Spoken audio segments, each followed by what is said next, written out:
Alright, hello, good evening. It's been 2 weeks I think since I did an update, so I thought it was about time to do one so I could just show off what I've been doing and just catch you up on various things and yeah, just have a bit of a chat. So since my last hobby update, I've been continuing with my main two projects at the moment, which are my Middle-earth strategy battle game forces and my ongoing Wars of the Roses project. And originally I was just going to go and work on more Napoleonics, but I've got a bit of a problem, which is as soon as I start any of these Wars of the Roses miniatures or I start putting some together, I've got to carry on because they are great. So I'll just start with some of them. So I've just completed a unit of Burgundian pikemen, and these are all Perry miniatures, and this set is absolutely brilliant. I think this is possibly my favourite set that I've painted in recent years. I think it's so nice to actually do. No two models in here are the same, and they were just a lot of fun to do, and I managed to do these guys in 4 days. So I was doing a stand a day, and as you can see, there's a lot of variety actually to the poses and to the stands. So I've painted these up as Burgundians, so these are effectively mercenaries that Charles the Bold gave to Edward IV to support him in his various battles and claims to the throne, and I'll be using them as such, although to be fair they could be used for either side. I'm not going to be rigidly sticking to history throughout, I should think. As I said in one of my previous videos, I've seen pictures where there's been painted helmets, so I thought, why not, let's add some of those in, and just added the Burgundian cross to the armour, and then based them up, and just tried to keep it so it's not like a uniform basing, but so it still kind of has some kind of unit coherency. What's great about this set, along with all the other Wars of the Roses Perry sets, is that they're completely compatible with each other. So this Burgundian body here, these arms holding this sort of bastard sword, these are actually taken from one of the Foot Knight models. So everything is interchangeable, and you can have quite a lot of fun doing things and coming up with various different poses, so you have some really unique looking units. But these guys have been a lot of fun to do and to put together. I have a whole nother box of mercenaries, and I can't quite decide what I want to do with them yet. I don't know whether to just add another 2 to 4 bases to this unit and just have one massive unit of pikemen to cause problems for Lancastrian cavalry, or whether to make more handgunners and more crossbowmen. I mean, to be fair, once 4 more bases like this isn't going to make a lot of difference. I can just split it, have 8 bases, have 2 units of 4 bases, or just have one large unit. So I guess first world problems. But really pleased with those. So while still talking about the Wars of the Roses, while I've been painting those, I've also just been putting some paint on various casualty figures, because it's just easier as I'm going through and painting to get some more.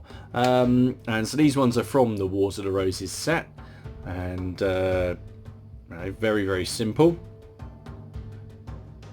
So it's got heraldry on there. This one's got the badge of William Hastings on it, because poor guy's been hit by, I think it's meant to be a crossbow bolt, but certainly a projectile of some kind.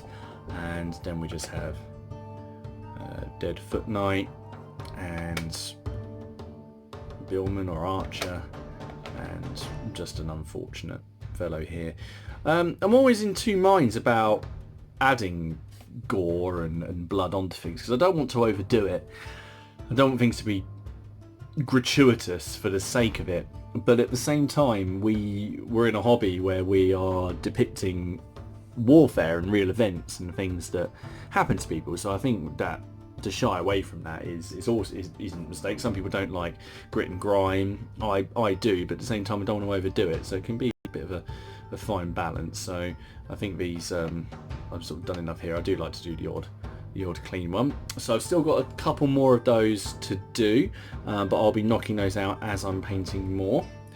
And the next thing for the Wars of the Roses is actually my Burgundian command base. So currently this is just dry fitting, just trying to work out what to do.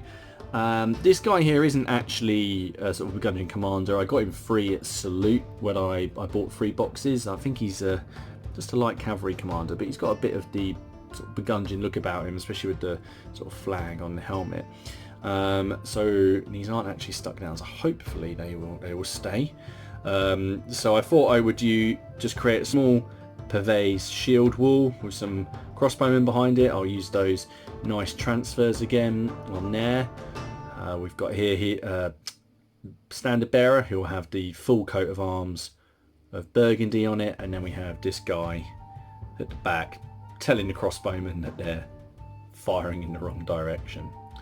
I certainly don't want to put any more than that on the base. I think that's probably enough, but that'll be what I'm working on next to the Wars of the Roses. And then I've got 2 fighting divisions ready, and then I'll start my next full division, which I think will be Falkenberg, although I am tempted to do the Earl of Warwick, but I think Falkenberg will be the way forward. So that's where I am with historicals at the minute. And then, as I said, I've been working on my Middle-earth Lord of the Rings. So some of you may have seen the video last week. I finished the Mordor Troll, and I put up a sort of a how I painted this video, and I was really pleased with how this guy's come out. I thought it was a really nice kit, and I was able to do a decent paint job in it in not a very vast amount of time. So we've got him, so he's going to be jumping into battle very soon. But for the opposite side, I've also completed 6 Riders of Rohan.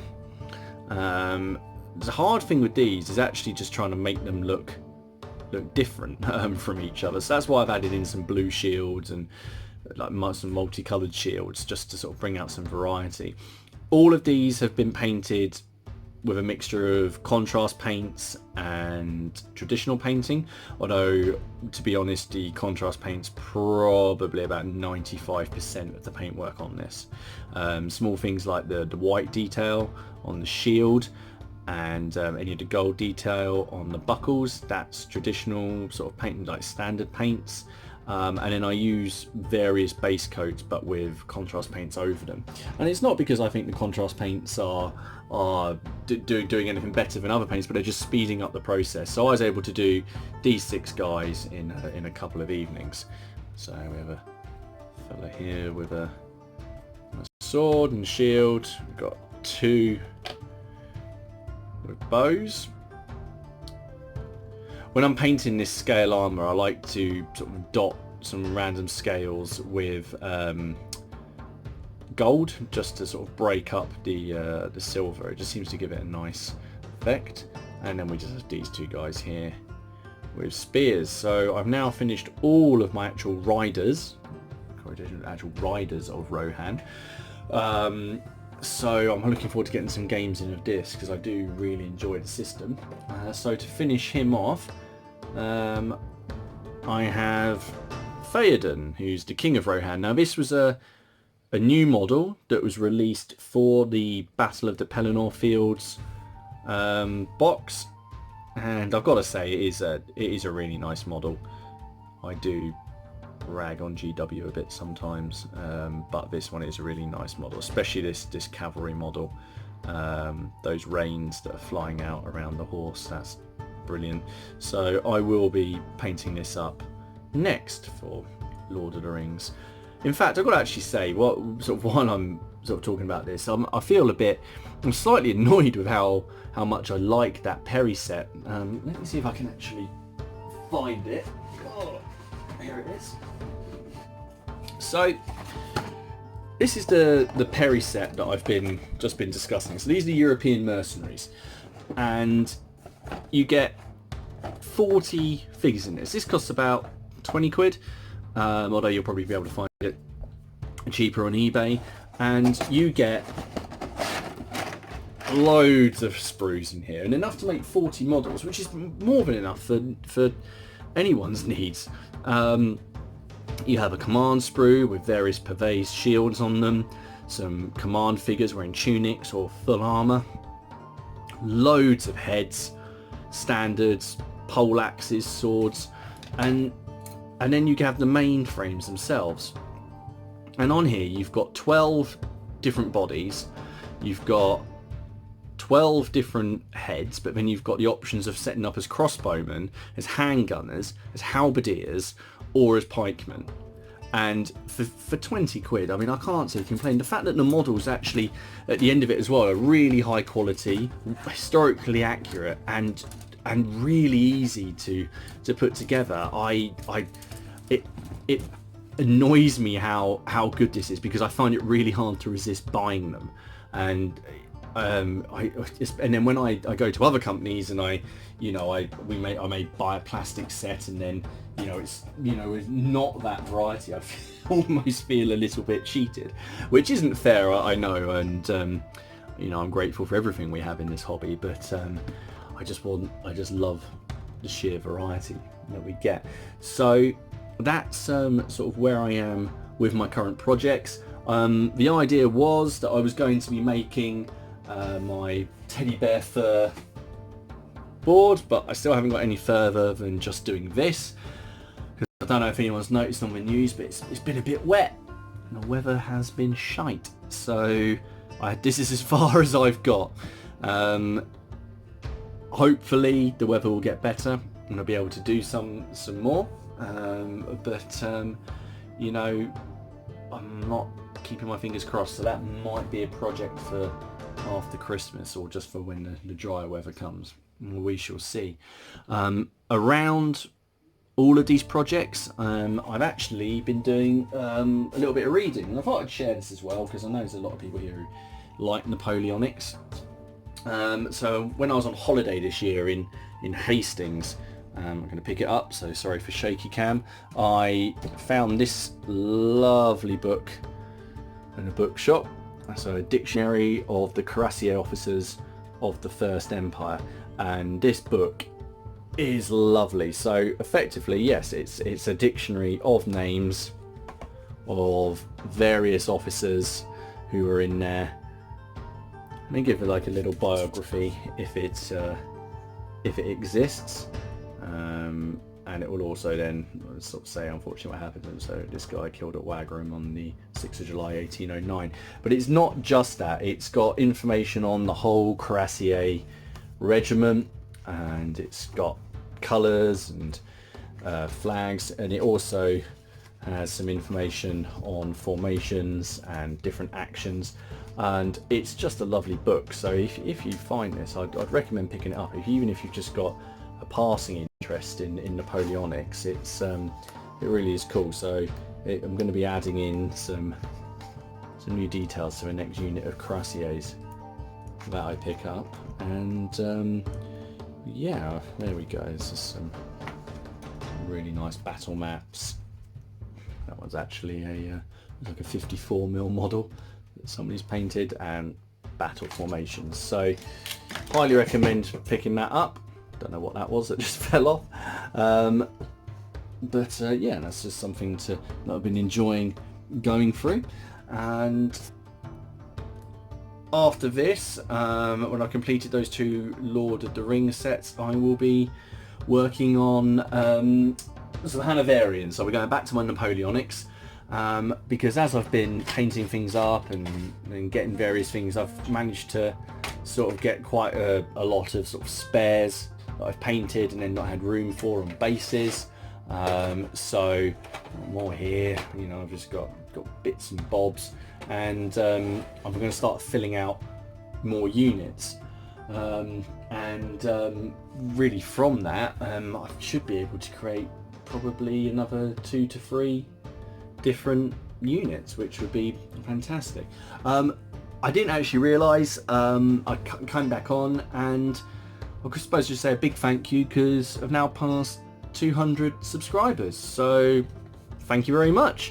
When I started sort of doing this, I didn't think I'd get 20 or even 10 subscribers, let alone 200, so that's greatly appreciated that some people who want to see these videos, these painting videos, or listen to me rambling on about my plans for all these painting projects. And that's great. I have some great, well, I say great plans for the future. I have some plans for the future, mainly which involve battle reports, and I'm just going to get on with them, so thank you very much. I'd like to give a shout out to a couple of people. Boots on the Table, he's got some great videos. He's been doing some stuff with Black Sails. Is it Black Sails? Black Seas. Black Sails is a TV series. I'm getting confused now. But he's got some great stuff on there. He's always got a lot in terms of painting. Go and check him out and have a look at that, because I am severely tempted by that now, because clearly I need another war game. Leon T66, I think I mentioned his channel before, plenty of stuff on there, and he's annoyingly just picked up, or he's been putting up some forged in battle miniatures, which has made me, because I remember that I'd bought some, and so it's made me think about restarting this 15mm Gallic army that I started. I ordered just one pack just to see what they were like, along with loads of shield transfers. So damn you, that might have to be a Christmas present to myself. I might have to finish that one off. And then Ptolemy, the northern chap, I've just been keeping up with his videos and his terrain and his church. Go and check it out. There's great stuff on there. Really, I suppose that's it. I just wanted to do an update. It was a bit longer than on the other updates I've done for quite a long time. I hope you're all well. I hope everybody's staying dry and keeping safe, and carry on painting, and I look forward to seeing more videos, and I'll be back soon too. Cheers.